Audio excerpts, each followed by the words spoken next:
दोस्तों, क्या कभी आपने परमेश्वर के सामने ये प्रार्थना किया है कि प्रभु अब तू मुझे उठा ले, कि पिता तू मेरा जीवन अब समाप्त कर दे, अब मेरे लिए कोई आशा नहीं रह गई है। यदि ऐसी परिस्थिति में आप आए हैं तो ये अध्ययन जिसके विषय में हम बातें कर रहे हैं ये आपके लिए है। क्योंकि हम कैसे उन परिस्थितियों में जब हमारा मन टूट जाता है, हमारा हृदय दुखी हो जाता है, हमें कोई आशा नहीं दिखाई देती, हमारे पास एक आशा है, एक उम्मीद है जो कि हमारे पास परमेश्वर प्रदान करता है। और शायद आपके लिए भी ये एक अंतिम आशा है जो परमेश्वर आपको देना चाहता है। क्या जानना चाहते हैं?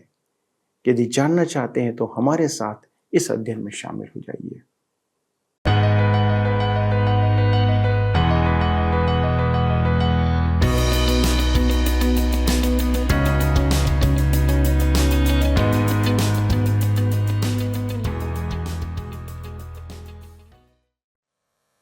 नमस्कार दोस्तों, सत्य वचन के आज के अंक में आपका स्वागत है। इस कार्यक्रम का प्रसारण संसार के लोगों तक मसीह की शिक्षा को पहुंचाना है, जिससे हम समाज को एक बेहतर स्वरूप प्रदान कर सकें। पौलुस फिलिपियों की कलीसिया को पत्र लिखकर प्रत्येक विश्वासी को सिखा रहा है कि हमारे लिए सर्वोत्तम यह है कि हम मसीह के साथ तत्काल मिल जाएं, पर उसके ऊपर परमेश्वर ने हमें एक निश्चित समय के लिए इस पृथ्वी पर जीवन प्रदान किया है। दोस्तों, बहुधा हम चाहते हैं कि हमारा जीवन समाप्त हो जाए।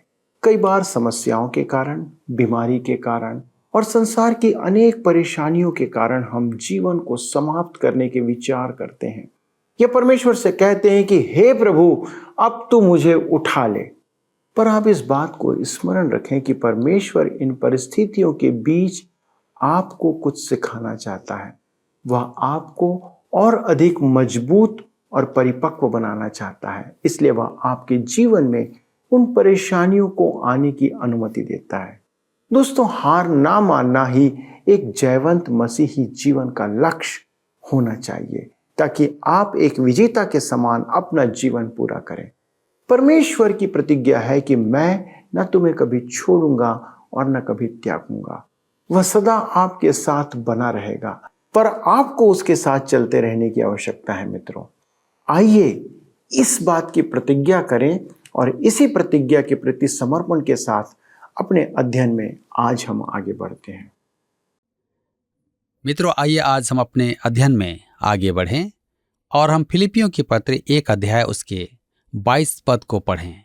यहाँ पर इस प्रकार से लिखा है, पर यदि शरीर में जीवित रहना ही मेरे काम के लिए लाभदायक है तो मैं नहीं जानता कि किसको चुनूं। पौलुस अपने भविष्य के बारे में नहीं जानता था, जैसा हम भी नहीं जानते हैं। हम तो यह भी नहीं जानते कि आज क्या होगा। फिलिपियों की पत्र 1 अध्याय उसके 23 और 24 पद में आगे लिखा है, क्योंकि मैं दोनों के बीच अधर में लटका हूं। जी तो चाहता है कि कूच करके मसीह के पास जा रहूं, क्योंकि यह बहुत ही अच्छा है, परंतु शरीर में रहना तुम्हारे कारण और भी आवश्यक है। ध्यान दीजिए, पौलुस कहता है कि वह द्विधा में है कि प्रभु के पास चला जाए जैसी उसकी मनोकामना है, या फिलिपी के विश्वासियों के पास रहे क्योंकि उन्हें उसकी आवश्यकता है। जब मैं पहली बार बीमार हुआ तब मुझे एक पत्र मिला। उसमें एक महिला ने लिखा था, मैं जानती हूं कि सब आपके स्वस्थ हो जाने के लिए प्रार्थना कर रहे हैं, परंतु मैं प्रार्थना कर रही हूं कि प्रभु आपको उठा ले, क्योंकि प्रभु यीशु के साथ घर में रहना अधिक उत्तम है। मैंने उसे पत्र लिखा, क्या आप प्रभु को इसका निर्णय लेने देंगी? मैं तो कुछ और दिन जीवित रहकर परमेश्वर के वचन का प्रचार करना चाहता हूं। मैं अब जाकर अपनी सेवा के सर्वोत्तम भाग में पहुंचा हूं और मैं अभी इसे अधूरा छोड़ना नहीं चाहता हूं। मैं परमेश्वर से याचना करता हूं कि वह मुझे अभी सेवा में रुका रहने दे। मेरे विचार में परमेश्वर की संतान के लिए यह एक सामान्य विचार है। मुझे किसी कलीसिया की एक घटना स्मरण आती है। प्रचारक ने पूछा, कौन कौन स्वर्ग जाना चाहता है? सब ने हाथ उठा दिए, परंतु एक बालक ने हाथ नहीं उठाया। प्रचारक ने पूछा, तुम स्वर्ग जाना नहीं चाहते? उसने कहा, निश्चय ही जाना चाहता हूं, परंतु मुझे लगा कि आज रात यह बोझ आप उठाने जा रहे हैं। हम सब स्वर्ग जाना चाहते हैं, परंतु अभी नहीं। फिलिपियों की पत्री 1 अध्याय उसके 25 और 26 पद में आगे लिखा हुआ है, इसलिए कि मुझे इसका भरोसा है, अतः मैं जानता हूं कि मैं जीवित रहूंगा, वरन तुम सबके साथ रहूंगा, जिससे तुम विश्वास में दृढ़ होते जाओ और उसमें आनंदित रहो, और जो घमंड तुम मेरे विषय में करते हो वह मेरे फिर तुम्हारे पास आने से मसीह यीशु में अधिक बढ़ जाए। पौलुस व्यवहारिक था। उसके पास अभी बहुत काम था। उन लोगों को उसकी सेवा की आवश्यकता थी। वह बंदीगृह से निकलकर उनके मध्य रहना चाहता था। मनुष्य कहते रहते हैं, काश प्रभु आ जाए, परंतु उन्हें व्यस्त हो जाने की आवश्यकता है। यही वह स्थान है जहां हमें कुछ करना है कि उसके लिए प्रतिफल गिना जाए। आपके और मेरे लिए अपनी भूमिका निभाने का एकमात्र स्थान यही है। मैं यथासंभव अधिकाधिक यहां रहना चाहता हूं, परंतु मैंने परमेश्वर से प्रतिज्ञा की है कि जब तक वह मुझे यहां रहने देगा, मैं वचन की शिक्षा देता रहूंगा। फिलिपियों की पत्री 1 अध्याय उसके 27 पद में लिखा है, केवल इतना करो कि तुम्हारा चाल चलन मसीह के सुसमाचार के योग्य हो, कि चाहे मैं आकर तुम्हें देखूं, चाहे न भी आऊं, तुम्हारे विषय में यह सुनो कि तुम एक ही आत्मा में स्थिर हो और एक चित्त होकर सुसमाचार के विश्वास के लिए परिश्रम करते रहते हो। मेरे प्रियो, आपका संपूर्ण जीवन और आचरण सुसमाचार की प्रशंसा के योग्य हो। कहता है, एक ही आत्मा में स्थिर हो और एक चित्त होकर सुसमाचार के विश्वास के लिए परिश्रम करते रहते हो। ओह, परमेश्वर के लोगों का सुसमाचार के प्रसार के लिए कैसे एकजुट होकर काम करने की आवश्यकता है। यदि कलीसिया आज संसार में वैसी ही हो जैसा उसे होना चाहिए, तो संसार उसके संदेश को अवश्य सुनेगा। पौलुस यहाँ पर परिश्रम शब्द का उपयोग करता है, जो झगड़े से कैसा भिन्न है उसका उल्लेख उसने पहले किया है। परिश्रम में कष्ट भोगना होता है, अतः हमें सुसमाचार के लिए एक साथ कष्ट भोगना है। फिलिपियों की पत्री 1 अध्याय उसके 28 और 29 पद में लिखा हुआ है, और किसी बात में विरोधियों से भय नहीं खाते, यह उनके लिए विनाश का स्पष्ट चिन्ह है, परंतु तुम्हारे लिए उद्धार का, और यह परमेश्वर की ओर से है, क्योंकि मसीह के कारण तुम पर यह अनुग्रह हुआ है कि न केवल उस पर विश्वास करो, पर उसके लिए दुख भी उठाओ।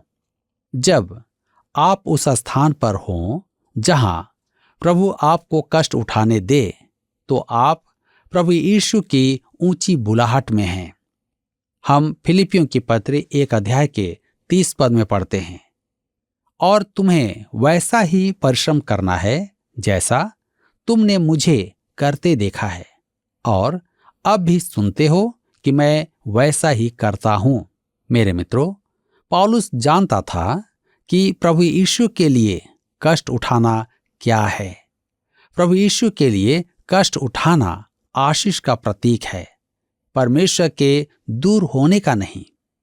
इसी के साथ यहाँ पर अध्याय 1 समाप्त होता है।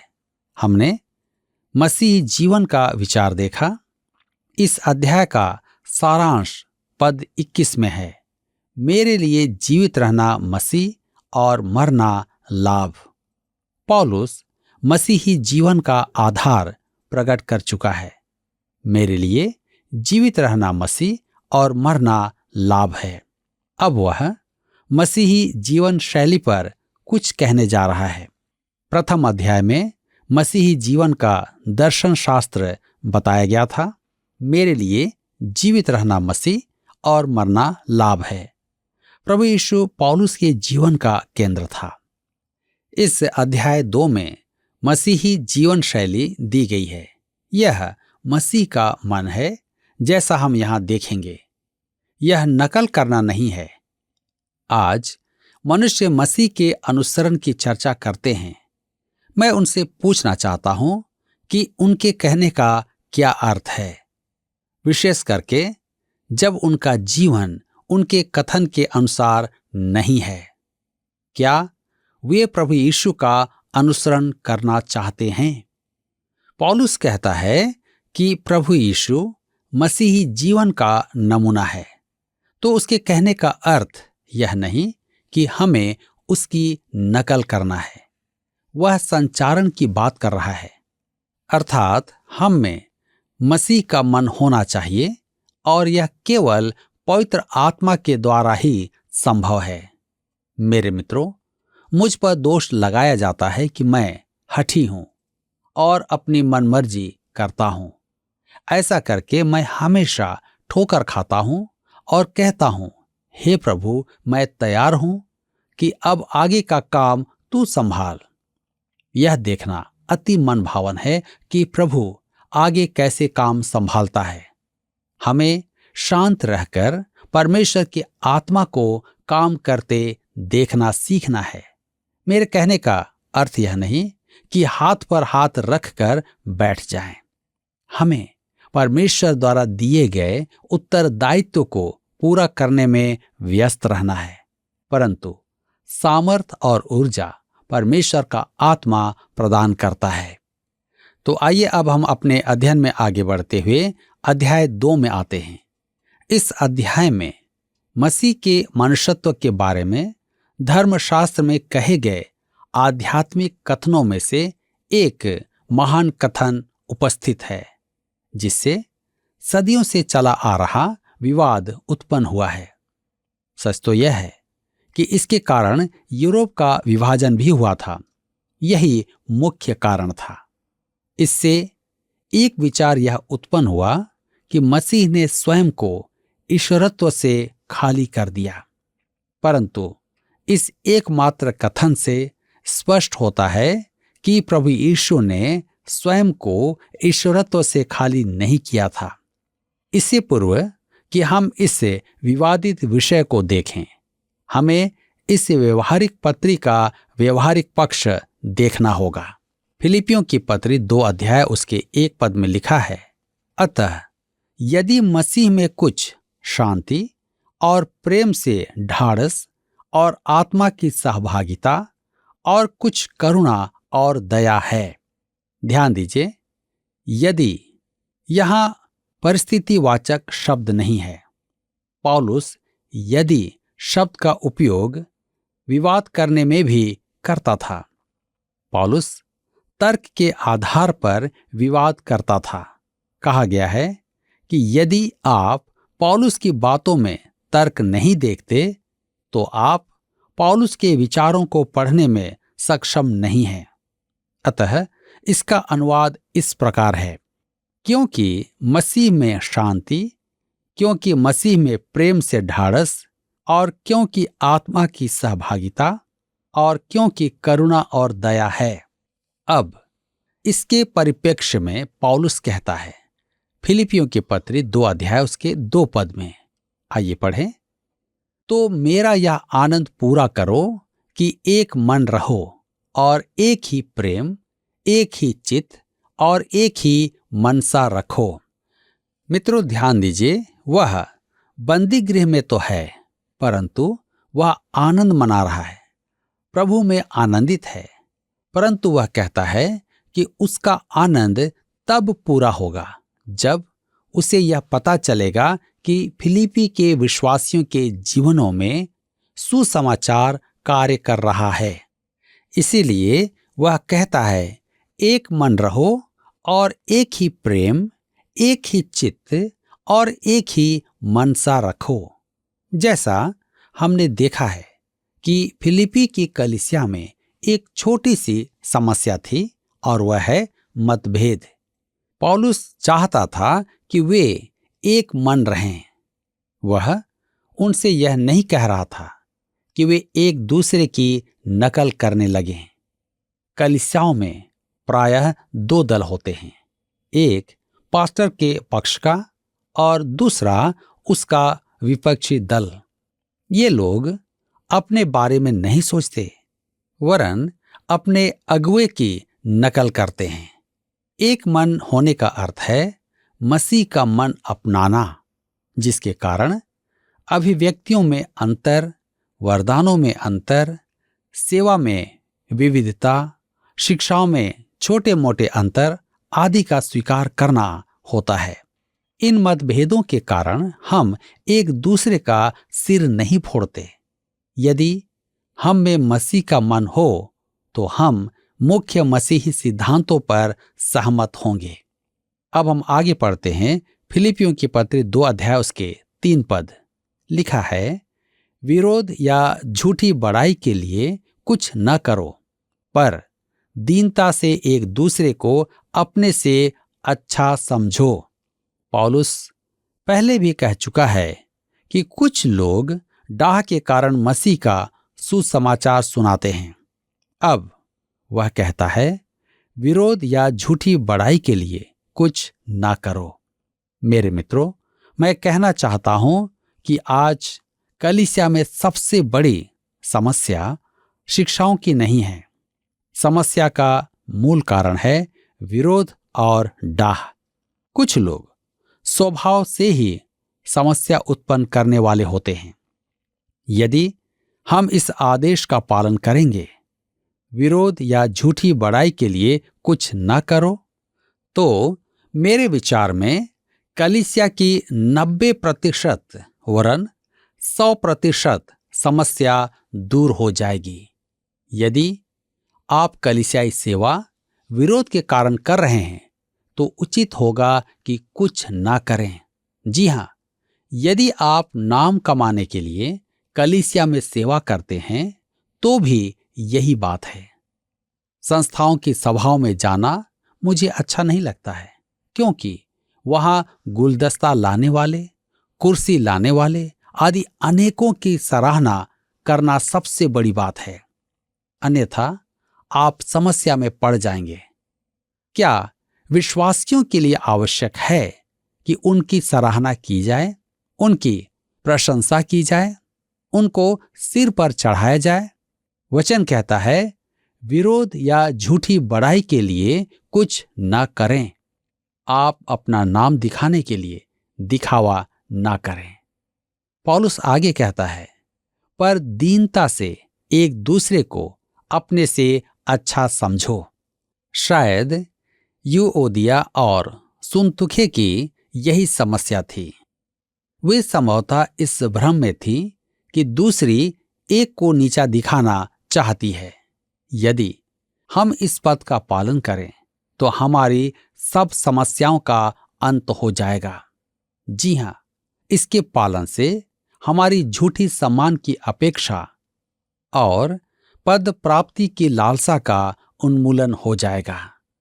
हम फिलिपियों की पत्री 2 अध्याय उसके 4 पद में आगे पढ़ते हैं।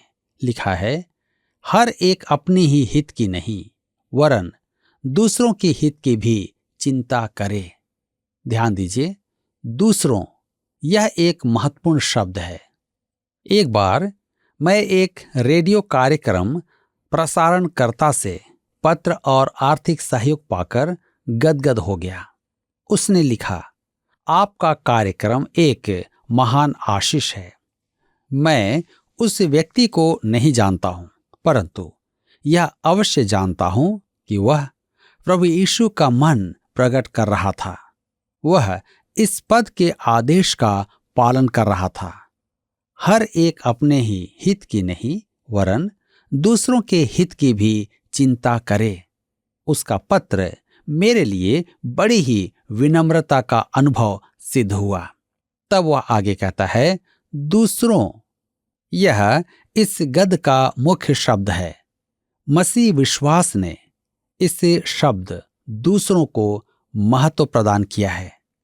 प्रभु यीशु स्वर्ग की महिमा को त्याग करके इस पृथ्वी पर क्यों आया था? दूसरों के लिए। हमें सुसमाचार क्यों सुनाना है? दूसरों के लिए। अपनी अपेक्षा दूसरों की सुधि लेना ही मसीह का मन है। मेरे मित्रों, आज हम सब के लिए एक प्रश्न है। जैसा कि हम सब जानते हैं कि मसीह हमारे लिए आया, हम मानव जाति के पापों के लिए आया ताकि हम उद्धार पाएं। लेकिन आज भी बहुत सारे लोग हैं जो परमेश्वर के वचन को, उसकी सच्चाई को नहीं जानते हैं। क्या आप नहीं चाहते कि वे भी बचाए जाएं? क्या आप नहीं चाहते कि वे भी परमेश्वर के प्रेम को प्राप्त करें? यदि हाँ, तो आज का वचन आपके लिए भी है। दूसरों के हित में, दूसरों के हित के लिए किया करें। परमेश्वर आज की इस वचन के द्वारा आप सबको बहुतायत से आशीष दे और आप सबकी सहायता करे। दोस्तों, बहुत से मसीही ऐसा विचार रखते हैं कि यदि उन्हें परमेश्वर को ग्रहण कर लिया है तो कोई भी विपत्ति या परेशानी उन पर नहीं आएगी। कुछ प्रचारक भी ऐसा प्रचार करते हैं और ऐसा प्रचार कर लोगों को धोखे में रखने का प्रयास करते हैं। पर वचन स्पष्ट कहता है कि हमें मसीह यीशु में स्वर्गीय आशीषें प्राप्त हैं, और यदि हम सांसारिक आशीषों की अपेक्षा या कामना करते हैं या रखते हैं तो हम अभागे हैं, हम गलत मार्ग पर हैं। मसीह के कार्य के लिए हमें दुख उठाना आवश्यक है। आप यीशु मसीह के सारे चेलों के, अनेक प्रचारकों के जीवन पर जब आप ध्यान करेंगे तो आप पाएंगे कि सभी ने मसीह और उसके सुसमाचार के लिए जीवन में बहुत दुख क्लेश उठाया। परमेश्वर की सेवा करना कोई फूलों की राह पर चलने का काम नहीं है। दोस्तों, यह कांटों भरी राह है। यही कारण है कि बहुत से लोग परमेश्वर के साथ चलते चलते उससे दूर चले जाते हैं। आज यदि आपको मसीह के कारण या सुसमाचार के कारण क्लेश या कष्ट हो रहा है तो इसे आनंद की बात समझें। पर दोस्तों, इन परिस्थितियों में आपको दृढ़ बने रहने के लिए दो बातों की आवश्यकता है। एक है परमेश्वर का वचन जो आपको भरोसा देता है, और दूसरा है परमेश्वर से प्रार्थना जो आपको सामर्थ्य देती है। इसलिए पौलुस कहता है, जो मुझे सामर्थ्य देता है उसमें मैं सब कुछ कर सकता हूं। दोस्तों, आइए प्रार्थना करें कि हम किसी भी हालात में क्यों ना हो, सभी हालातों में निराश ना हो, पर इसे परमेश्वर की इच्छा और प्रावधान मानकर और दृढ़ता से अपनी सेवा को आगे बढ़ाते चले जाएं। आइए प्रार्थना करें। हमारे स्वर्गीय पिता, धन्यवाद देते हैं कि प्रभु आपने हमें इस संसार में इस योग्य समझा है कि आपके लिए दुख उठाएं। प्रभु, इससे अद्भुत बात हमारे लिए क्या होगी कि आपके लिए हम दुख उठाने के योग्य गिने गए हैं।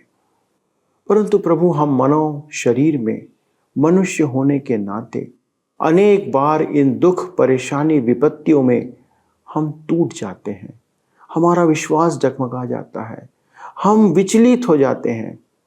आपसे प्रार्थना है प्रभु, हमारी सहायता करें, हम पर अनुग्रह करें पिता।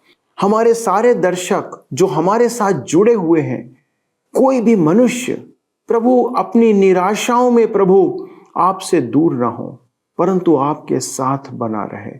ऐसी सामर्थ उन्हें दें प्रभु कि वो एक तटस्थ और दृढ़ता का जीवन आपके लिए जिए और सारी परेशानी, विपत्ति और दुखों के बीच आपके लिए विश्वास योग्य सेवक के रूप में खड़े रहें।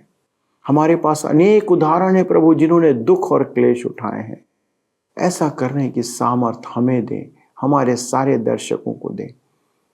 यदि कोई ऐसा है जो कि आज टूटा हुआ है, जिसका मन दुखी है, जो विचार कर रहा है कि प्रभु से दूर चले जाए, हमारी विशेष प्रार्थना उनके लिए है कि प्रभु वो अपने विश्वास में ना टूटे, परंतु आपको और दृढ़ता से थाम ले और आपके साथ बढ़ते चला जाए।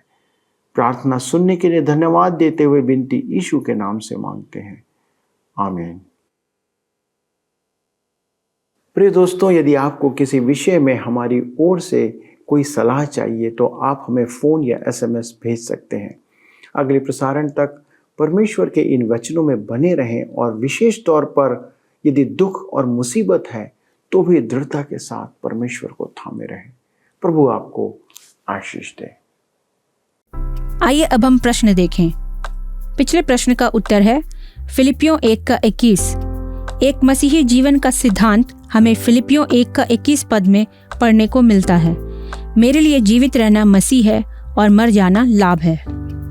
आज के अध्ययन पर आधारित प्रश्न है, पौलुस की शिक्षा के अनुसार एक विश्वासी की चाल चलन मसीह के खाली स्थान के योग्य होना चाहिए। ए. सुसमाचार, बी. घमंड, सी. प्रचार, डी. जीवन। मित्रों, इस प्रश्न का उत्तर हमें कल सुबह 6 बजे से पहले विकल्प A, B, C या D के साथ अपना नाम, पता, स्थान के साथ 9651433397 पर SMS या WhatsApp करें। सभी विजेताओं को विशेष पुरस्कार प्रदान किए जाएंगे। धन्यवाद। क्या आपको यह कार्यक्रम पसंद आया? अभी हमें एक मिस कॉल करें और आप अगले विजेता हो सकते हैं।